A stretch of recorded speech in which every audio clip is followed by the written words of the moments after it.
Jangan takut, Tuhan menyertai engkau. Kita mau baca dalam Yosua 1 ayat yang ke-5 terlebih dahulu.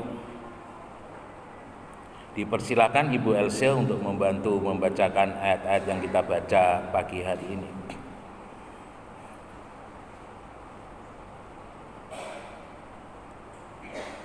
Yosua 1 ayat yang ke-5.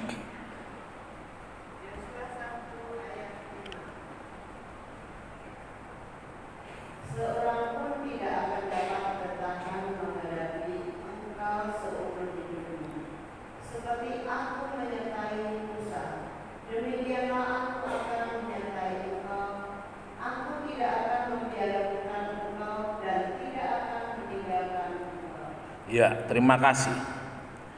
Bapak, Ibu, Saudara yang dikasihi oleh Tuhan, kita tahu bersama-sama apa yang disampaikan oleh Alkitab. Musa memimpin bangsa Israel keluar dari Mesir, tetapi Musa tidak membawa bangsa Israel masuk ke tanah perjanjian. Ya, ini kebalikan dengan Yosua. Yosua menggantikan Musa meneruskan kepemimpinannya untuk membawa bangsa Israel masuk ke tanah perjanjian. Dan yang menarik, dalam kehidupan Yosua itu selama di padang gurun berputar-putar 40 tahun, Yosua tidak pernah meninggalkan Musa. Yosua selalu menyertai Musa, ya. Dan ini menjadi sebuah persiapan, kalau boleh saya katakan, yang tidak diketahui oleh Yosua.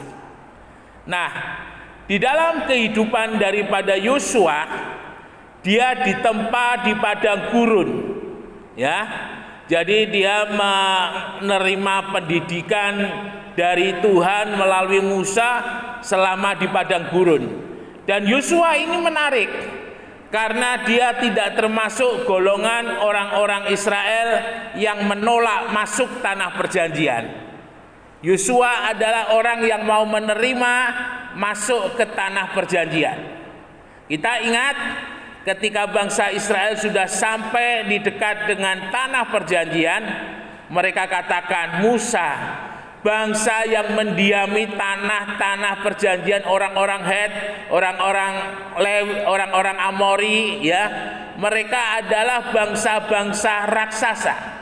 Kami kecil, kami seperti belalang, tidak mungkin kami masuk ke sana. Bawa kami kembali ke Mesir, ya. Ini satu hal yang lelucon, yang luar biasa. Sudah berjalan sejauh itu dan sudah menyeberangi laut, sekarang lebih kurang perjalanan sudah 40 hari, bawa kami kembali ke Mesir. Tetapi Yosua katakan, tidak, Allah menyertai kami dan yang menyertai mereka sudah meninggalkan mereka. Ini sebuah pernyataan yang luar biasa.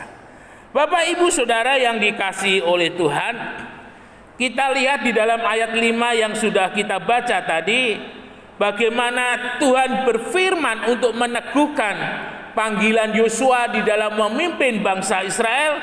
Dikatakan di sana yang pertama, seorang pun tidak akan dapat bertahan menghadapi engkau seumur hidupmu. Ini sebuah pernyataan yang luar biasa. Dengan kata lain, bahwa ada pengurapan yang Allah berikan atas kehidupan Yosua. Kita ingat ketika Daud untuk diangkat menjadi raja, yang pertama sekali Daud menerima pengurapan yang diberikan oleh Tuhan melalui Nabi Samuel. Pengurapan ini penting karena pengurapan ini menjadi tanda seseorang sungguh-sungguh menjadi miliknya Tuhan, ya. Menjadi tanda orang ini sungguh-sungguh sanggup untuk melayani Tuhan. Dan itu diterima oleh Yosua. Dia menerima pengurapan. Bapak, Ibu, Saudara yang dikasihi oleh Tuhan, sejenak ketika kita berbicara mengenai pengurapan, maka di sana ketika saya ditumpang tangan oleh ayah saya, itu artinya apa yang ada di dalam kehidupan ayah saya, segala sesuatu yang bersifat spiritual dari ayah saya, itu dilimpahkan kepada saya. Dan ini sesuatu hal yang tidak bisa diambil oleh orang, dan itu tidak bisa hilang kecuali orang yang menerimanya itu murtad, ya, itu baru hilang. Tetapi selama orang yang menerimanya itu ada di jalannya Tuhan, pengurapan itu akan selalu ada di dalam hidupnya. Kita mengenal kata Yesus Kristus. Kristus itu artinya adalah yang diurapi, ya. Jadi Kristus itu adalah yang diurapi. Jadi Yesus Kristus adalah Tuhan yang menyelamatkan umatnya yang diurapi oleh Tuhan. Nah, ini luar biasa. Ketika Yosua mengalami pengurapan yang daripada Tuhan, dengan kata lain, kalau seorang tentara atau seorang ASN begitu, dia menerima pelantikan, tanda bahwa dia sudah sah untuk menjadi orang yang dipilih untuk melayani Tuhan. Nah, Bapak Ibu Saudara yang dikasihi oleh Tuhan, dan itu membuat kehidupan Yosua itu menjadi istimewa. Dia menjadi orang yang, kalau boleh saya katakan, orang yang mempunyai karisma, orang yang mempunyai wibawa, ya. Sehingga Yosua bisa memimpin kurang lebih 2 juta orang masuk ke tanah perjanjian. Kemudian, aku akan menyertai engkau. Penyertaan Tuhan itu dibutuhkan oleh setiap orang. Dan kehidupan Yosua ketika menggantikan Musa itu masih berumur lebih kurang 80 tahun, ya. Dia 40 tahun keluar dari Mesir, lalu selama 40 tahun di padang gurun, dan dilantik menggantikan Musa berumur 80 tahun lebih kurang. Bapak Ibu Saudara yang dikasihi oleh Tuhan, kita melihat bagaimana Tuhan menyertai dalam kehidupan Yosua. Tidak ada satu musuh pun yang dihadapi oleh Yosua yang tidak terkalahkan. Semuanya terkalahkan. Hanya ketika Yosua tidak memimpin melawan Ai, dan bangsa Israel melawan Ai dengan kekuatannya sendiri, mereka dipermalukan oleh bangsa Ai. Nah, Bapak Ibu Saudara yang dikasihi oleh Tuhan, dan Tuhan katakan juga tidak akan membiarkan dan tidak akan meninggalkan engkau. Artinya Yosua selalu disertai dimanapun dia berada, disertai dalam menghadapi segala sesuatu. Nah, ini juga akan Tuhan berikan di dalam kehidupan kita sebagai orang-orang percaya. Ketika kita menjadi orang percaya, kita dibaptis, kita dipenuhkan oleh Roh Kudus, artinya kita juga mengalami pengurapan yang daripada Tuhan. Penting sekali orang percaya dalam hidupnya untuk menjaga Roh Kudus itu selalu diam dalam hidupnya, ya.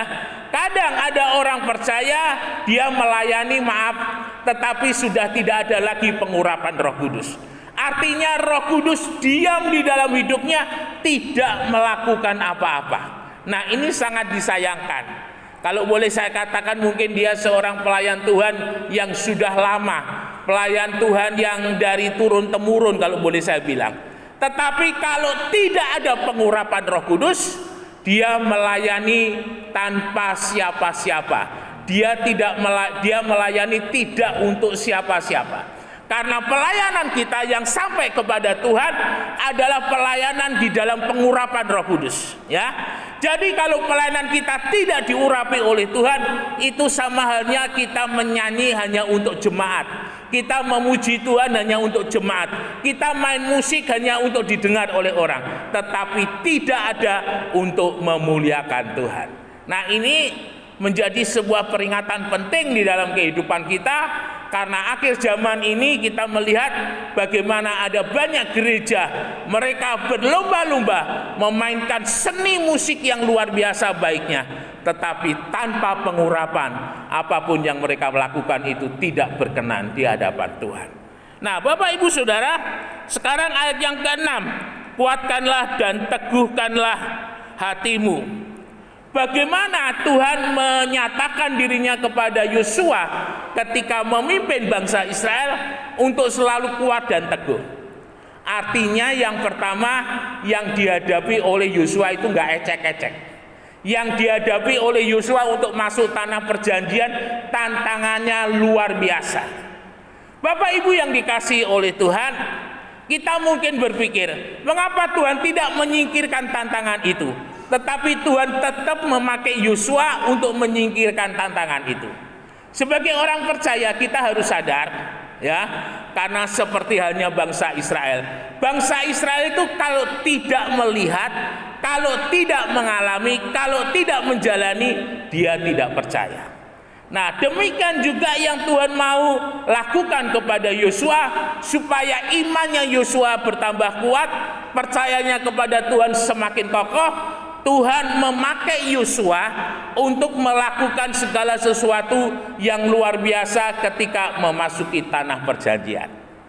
Hal yang pertama yang menarik, ketika Tuhan membawa Yosua untuk memasuki tanah perjanjian, maka pertama yang diperhadapkan oleh Yosua itu yang gede-gede, yang angel-angel, ya. Yosua menghadapi yang namanya kota Yeriko. Sampai hari ini tembok Yeriko tidak pernah terbangun lagi, ya. Ada satu tokoh firman Allah, saya lupa namanya, yang membangun tembok Yeriko tetapi harus mempersembahkan anaknya. Dan hari ini tembok Yeriko itu hanya tinggal reruntuhan. Konon dari sebuah ensiklopedia yang saya baca, tembok daripada Yeriko itu bisa untuk kereta jajar 2 berjalan di atasnya. Jadi artinya tembok itu tebalnya lebih kurang, kalau boleh saya katakan ya sekitar 4 meter, ya, 4 sampai 5 meter. Itu satu tembok yang sangat tebal, sudah tebal tinggi lagi. Dan Yosua boleh melihat itu sesuatu yang mustahil bagi manusia untuk ditaklukkan. Nah, Bapak Ibu Saudara, Yosua mengutus daripada spionasenya atau mata-matanya untuk melihat kondisi yang ada di dalam tembok Yeriko. Nah, dari sana kita boleh melihat bagaimana Yosua mendapatkan laporan yang betul-betul luar biasa. Temboknya sudah tebal, pasukannya sudah terlatih, jadi artinya Yeriko itu kota yang sangat sulit dikalahkan. Lebih lagi bangsa Israel 2 juta orang selama perjalanan nyaris mereka tidak pernah berperang, ya. Jadi bagaimana mungkin yang tidak pernah terlatih untuk berperang itu bisa mengalahkan Yeriko? Yosua diam, dia berdiri di satu tempat, di tempat yang tinggi gitu. Kalau saya ke ke sebelum Yeriko itu ada di mana sekarang itu ada di Yordania, itu tebingnya tinggi-tinggi, banyak gunung-gunung. Dan saya yakin Yosua berdiri ada di sana dan melihat keberadaan daripada Yeriko. Bapak Ibu Saudara, satu sisi ketika kita melihat Yosua naik, itu mungkin kalau boleh saya katakan Yosua sedang berpikir bagaimana bisa mengalahkan Yeriko, bagaimana bisa merobohkan tembok Yeriko.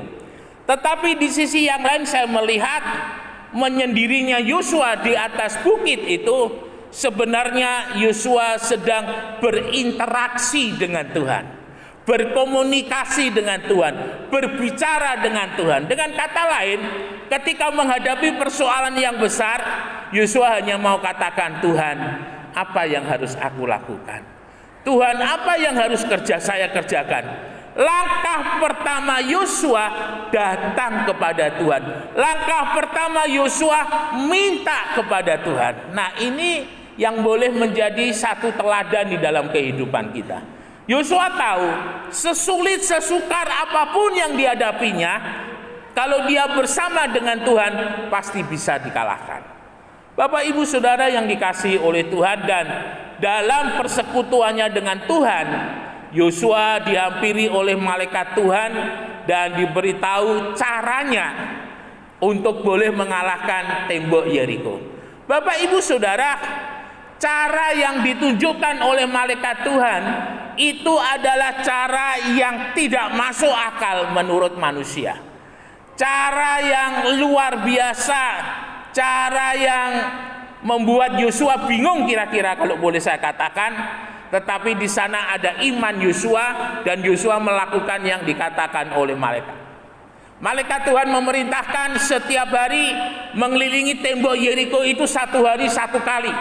Saudara bisa bayangkan tembok itu mengelilingi setiap sudut daripada kota itu jadi cukup luas, entah 5 kilo, entah 10 kilo, itu setiap hari dikelilingi oleh tentara Yosua.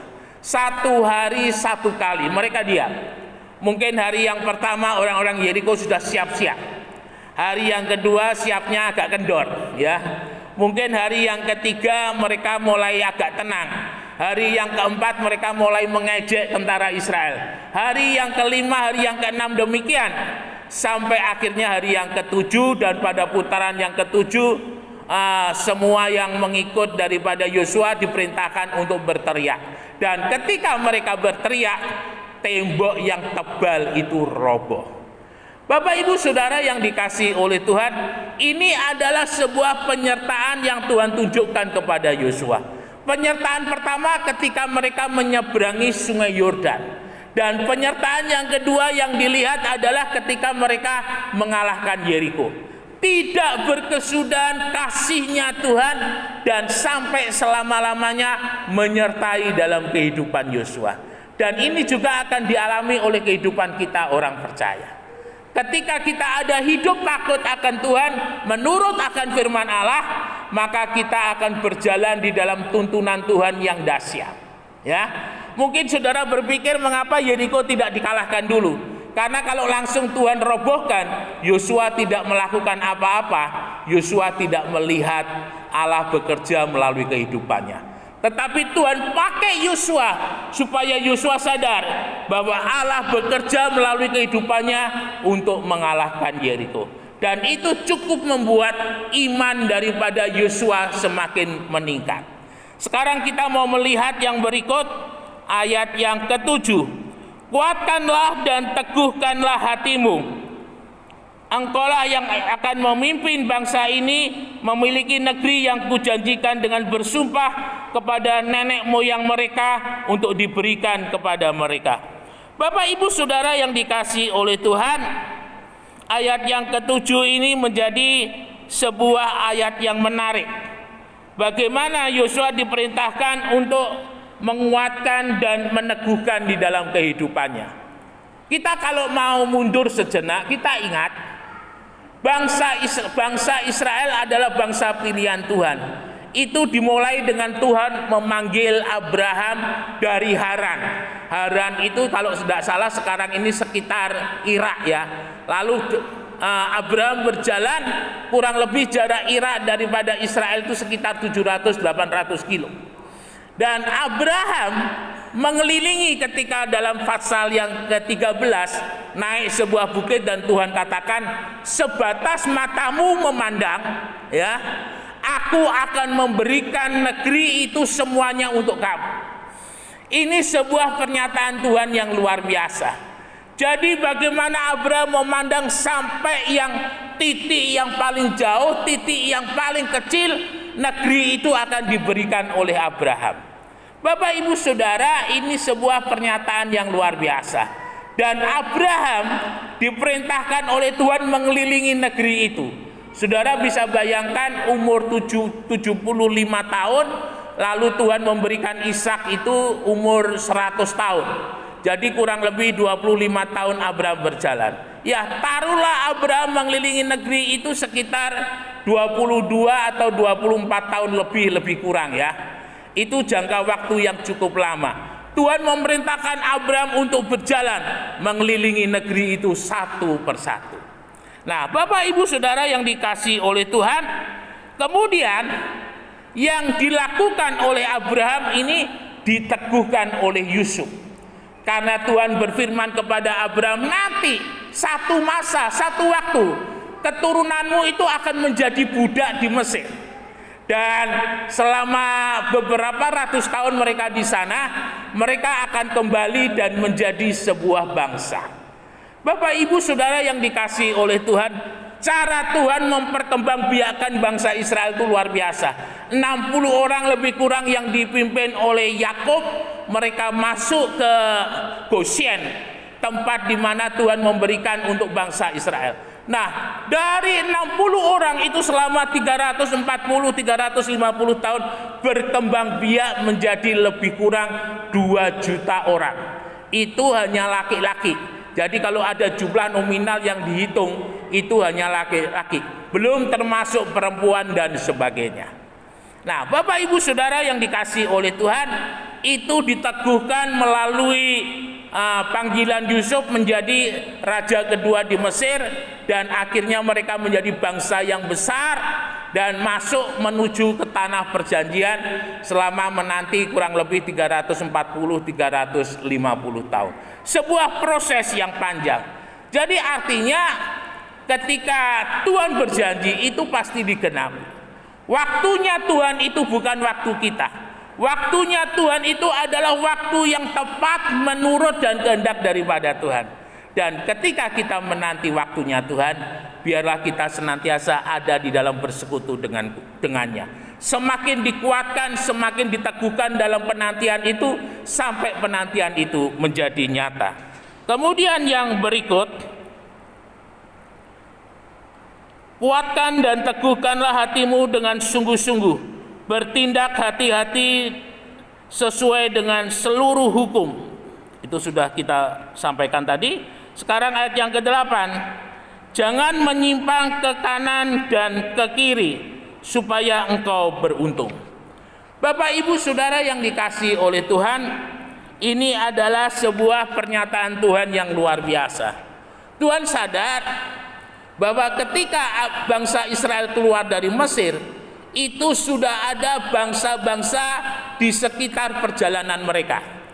Ada seperti yang dikatakan oleh firman Tuhan, ada orang-orang Amalek, ada orang-orang Moab. Dan mereka semuanya sudah mempunyai ilah-ilah yang mereka buat. Artinya bangsa Israel setiap waktu, setiap saat bisa terkontaminasi dengan tata cara, dengan kehidupan ibadah daripada bangsa-bangsa yang ada di sekitar perjalanan mereka. Artinya adalah bahwa di dalam pengiringan kita kepada Tuhan, madep mantep, jangan lirik kanan, jangan lirik kiri, jangan percaya kanan dan kiri, tetapi hanya percaya kepada Tuhan Yesus. Satu persoalan yang sulit, satu persoalan yang sukar ketika kita dalam posisi yang terjepit, ketika kita dalam posisi yang ada di dalam perangkap, kalau boleh saya bilang, ada di dalam jaring dan tidak bisa keluar.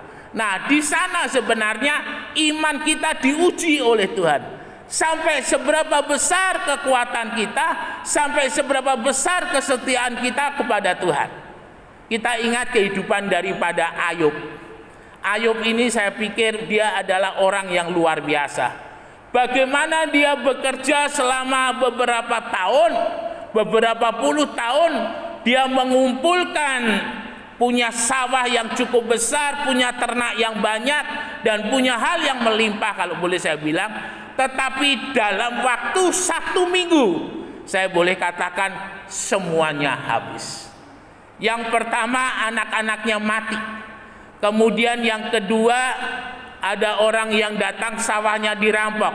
Yang ketiga, ada orang yang bilang ternaknya dirampok. Lalu kemudian lumbung-lumbungnya dibakar dan sebagainya, sampai tidak ada sisa apa-apa.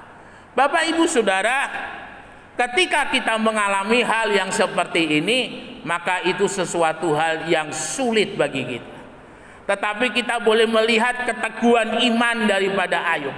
Tuhan katakan, aku tidak mendapati kesalahan sedikit pun atas kehidupan hambaku Ayub. Dan ini juga yang menjadi kerinduan kita. Ketika kita sungguh-sungguh kepada Tuhan, biarlah Tuhan juga mengatakan atas kehidupan kita, aku tidak mendapatkan kesalahan sedikit pun atas kehidupan anakku. Puji Tuhan. Bapak Ibu Saudara yang dikasihi oleh Tuhan, kemudian yang terakhir, kuatkanlah dan teguhkanlah hatimu, ya. Hal yang terakhir yang kita mau lihat di dalam kuatkanlah dan teguhkanlah hatimu, pernyataan ini adalah Tuhan menyatakan supaya di dalam hati daripada orang-orang Israel, khususnya bagi Yosua, jangan tawar hati, sebab Tuhan Allah menyertai engkau kemanapun engkau pergi. Ada satu ayat dalam Matius 1:23, engkau akan menamai dia Immanuel.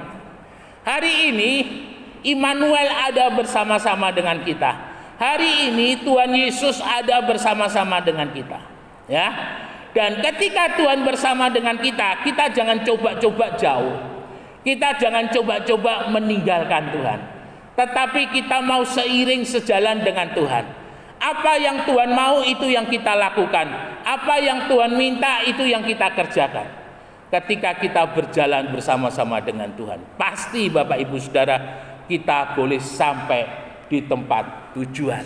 Ya, kiranya renungan ibadah tahun baru pagi hari ini boleh memberkati dan menginspirasi kehidupan kita.